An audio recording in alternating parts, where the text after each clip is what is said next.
Hi we are going to rock fort temple అండి, వినాయకుడి temple. అది వెళ్తుంటే క్లైమేట్ కూల్గా ఉంది, సన్సెట్ అవుతుంది అని క్యాప్చర్ చేయడానికి ట్రై చేసా. బట్ అంత క్లారిటీగా రాలేదు. బాగుంది ఆ రోజైతే. మేము టెంపుల్కి ఎంటర్ అయిపోయాము. ఈ టెంపుల్ కొండపైన ఉంటుందండి. సో దానికి 500 to 600 స్టెప్స్ ఉంటాయి. ఈ స్టెప్స్ అన్నీ మనం ఎక్కి క్రాస్ చేసి మనం వినాయకుడి దర్శనం కోసం వెళ్ళాలి.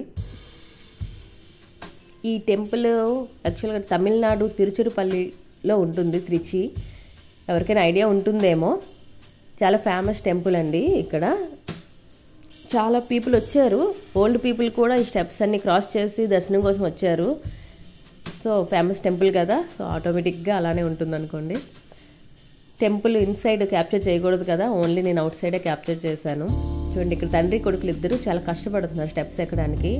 హెత్విక్ అయితే అస్సలు అల్లరి చేయలేదు, స్టెప్స్ అన్ని వాడే ఎక్కాడు, ఎత్తుకోమనలేదు కూడా. ఫైనల్ స్టేజ్కి వచ్చేసాం మేము.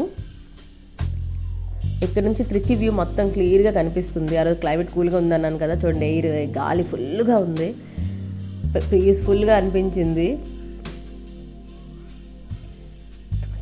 త్రిచి మొత్తం కనిపిస్తుంది.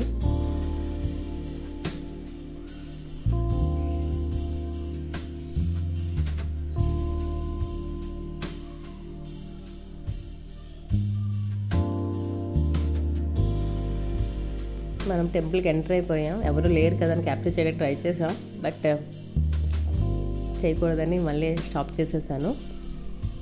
Thank you for the watching. Please like, share, subscribe. Thank you.